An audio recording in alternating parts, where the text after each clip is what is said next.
कहू टीवी पर a voice of overseas Pakistani आप देख रहे हैं हमारा प्रोग्राम। नाज़रीन, आज एक ऐसी चीज़ से आपको आगाह करना चाहूँगा जो पूरे मुआशरे के अंदर इस वक्त सर्कुलेट कर रही है।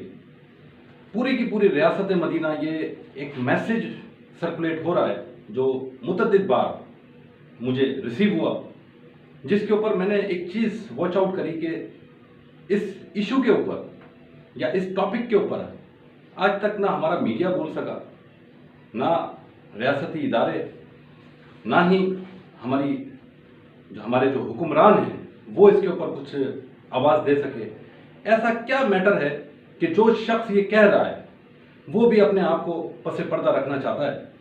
तो थोड़ी सी एक क्लिप हम ज़रा पहले उसका एक लाइन का मिसरा हम ज़रूर देखना चाहेंगे, आपको दिखाना चाहेंगे। उसके बाद मैं अपनी कन्वर्सेशन का दोबारा से आगाज़ करूंगा और आपको बहुत सारी इंपॉर्टेंट चीज़ों से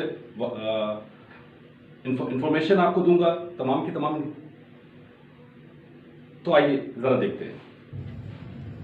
मेरे वतन मेरे बस में हो तो वजीर को वेलकम बैक नाज़रीन, ये शख्स जैसा कि आपने देखा कि जो अपनी आइडेंटिटी को छुपाने की कोशिश कर रहा है, जो वजीरों को या वजीर को तख्तादार पे लटकाना चाहता है, जो अदालतों को मिसमार करने की बात कर रहा है, जो पुलिस को जेलों में डालने की बात कर रहा है, जो वो एक नन्ही मरियम का जिक्र भी उन्होंने किया।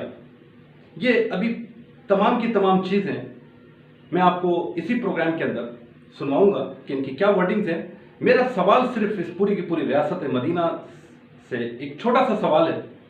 हमारे जितने भी मीडिया एंकर्स पर्सन हैं उनसे ये सवाल बनता है, हमारी जितनी भी रियासत की अथॉरिटीज़ हैं बशमूल प्राइम मिनिस्टर इमरान खान के, कि ये सब कुछ क्या हो रहा है इस मुआशरे के अंदर। अगर ये शख्स या तो सही कह रहा है, हमारे पास दो ऑप्शंस हो सकती हैं। अगर ये सही कह रहा है तो इसको अप्रिशिएट किया जाना चाहिए, और अगर ये गलत कह रहा है तो इसको सलाखों के पीछे जाना चाहिए। अवाम के अंदर बड़ी ज़बरदस्त तरीके से मकबूलियत पाने वाला ये सॉन्ग जो पिछले 6 माह के दरमियान में को तीसरी चौथी बार मुझे रिसीव हुआ, और हकीकत में बहुत सारे लोगों को का दिल लुभा गया ये सॉन्ग, ये मिली नगमा, और जो हकीकत से मुशाबत रखता है। मेरा आज का जो ये प्रोग्राम है इसी हवाले से, और सवाल मैं पूरी की पूरी रियासत मदीना के सामने छोड़ना चाहता हूं कि सही क्या है और गलत क्या है, हमारे यहाँ होता क्या है। बहुत सारी चीखों की आवाज़ें आती हैं, चाहे वो हॉस्पिटल से हों, लेकिन उसकी सुनवाई कोई नहीं होती। मैं एक ओवरसीज पाकिस्तानी रहा, मैंने दुनिया के अंदर कोई बहुत ज़्यादा मेरी ट्रैवलिंग थी। यूरोप के अंदर मैं ट्रैवल करता रहा, एशिया आपका ट्रैवल किया, अफ्रीका आपका ट्रैवल किया। मैंने दुनिया के अंदर जितने भी मौजूद मुआशरे हैं उनमें यह देखा है कि कहीं से भी कोई एक चीख की आवाज़ निकलती है तो पूरी की पूरी रियासत या जो भी मुतल्लिका अथॉरिटी होती है वो फौरन स्टैंड करती है, फ्रंट पर आती है। लेकिन बदकिस्मती से यहाँ पर अदालतों की भी बात की जा रही है, बदकिस्मती से यहाँ पर वजीरों की भी बात की जा रही है, बदकिस्मती से पूरी की पूरी रियासत की हर अथॉरिटी के ऊपर को तनकीद का निशाना बनाया जा रहा है, और उसके बावजूद यहाँ पर कोई आवाज़ किसी की तरफ से, मीडिया की तरफ से, जबकि एक आम इंसान के दिल में वो जज्बात वो बड़ी तेज़ी से उभर रहे हैं कि जो कुछ हो रहा है, चाहे वो हॉस्पिटल्स की सूरत हाल के हवाले से हो, कोरोना के रिलीफ फंड के खा जाने के हवाले से हो, तालीम के हवाले से हो, कराची के अंदर जो नाइंसाफ़ी है उस हवाले से हो, ये तमाम की तमाम सूरत हाल है और हम सब लोग मिलकर देख रहे हैं। और जो चीज़ें मैं अपनी नज़र से वॉच आउट कर रहा हूँ, जो मैंने दुनिया में जाके देखी हैं, मेरी कोशिश ये होगी कि आज से रियासत को तमाम की तमाम चीज़ें, वो चीज़ें जो हमारा मीडिया हाईलाइट नहीं करता, जो दूसरे अथॉरिटीज़ हमारी नहीं उसके ऊपर एक्शन नहीं लेती हैं, उन चीज़ों को पॉइंट आउट करना है।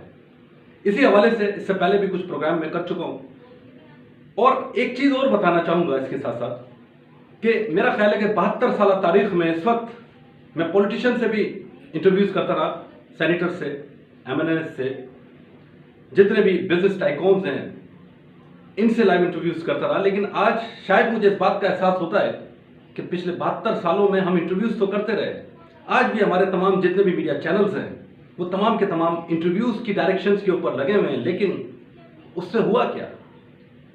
کیا ایک عام انسان کو اس کا فنڈامنٹل رائٹ ملا؟ کیا اس کو اتنی بھی اویئرنیس ہوئی کہ اس کے بنیادی حقوق کیا ہیں اور کون کون ان چیزوں کو غصب کر رہا ہے؟ اسی کے ساتھ میں آج کا پروگرام کا اختتام چاہوں گا۔ میری اعلیٰ حکام سے، ریاست مدینہ کی تمام اتھارٹیز سے اس سوال کا جواب کا طلبگار ہوں۔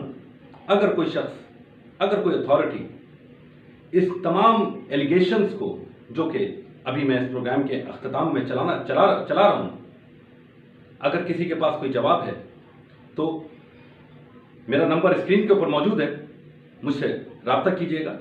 بہت بہت شکریہ۔ اسی کے ساتھ اللہ حافظ، اللہ نگہبان، پاکستان زندہ باد۔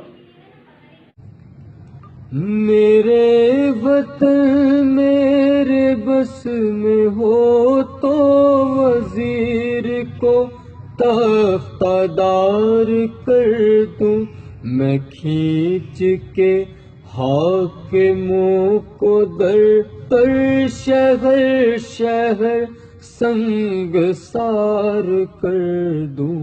میرے وطن میرے وطن میرے وطن میرے بس میں ہو گر میری ریاست کی سربراہی، پولیس کو جیلوں میں لا کے رکھوں، عدالت میں سمار کر دوں۔ میرے وطن میرے وطن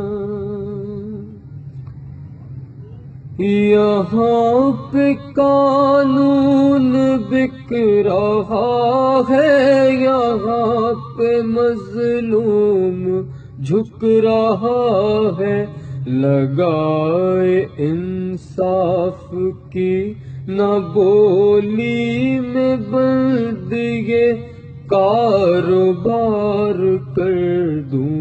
میرے وطن میرے وطن میری حکومت کو موت آئے تو اس سے بڑھ کر نہیں ہے خواہش، کرپٹ لیڈر کے قلب میں خنجروں کا لشکر سوار کر دوں۔ میرے وطن میرے وطن یہاں دردوں کی بھوک کلیوں کو لمحہ لمحہ مسل رہی ہے، میں ان سبھی وحشی ظالموں قاتلوں کے ٹکڑے ہزار کر دوں۔ میرے وطن میرے وطن جو آج مظلومیت پہ احسن فقط سیاست رچا رہے ہیں، میں ان پلیدوں میں ان غلیظوں پہ لعنت بے شمار کر دوں۔ میرے وطن میرے